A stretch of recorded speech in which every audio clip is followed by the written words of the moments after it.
الطفلة راجعتنا على قسم الطوارئ عندها ردود متعددة، السقوط حققت عليها، فكان عندها ردود متعددة بجسمها، سحجات على الجلد،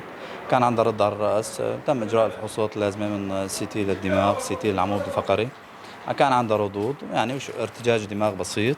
عندها كسور بالأطراف، وتم فحص من ناحية البطن والإجراء إيكو البطن والاستقصاءات العامة اللي بنعملها لأي مريض ردود متعددة. حاليا الطفلة مستقرة ولكن تحتاج لبعض المراقبة يعني من ناحية التحاليل أو إذا احتاجت لإجراء صور تانية مثل إيكو البطن أو شيء تاني. يعني فيما لا يقل عن 48 ساعة لازم تتراقب الطفلة مشان أي يعني مضاعفات تانية بتحصل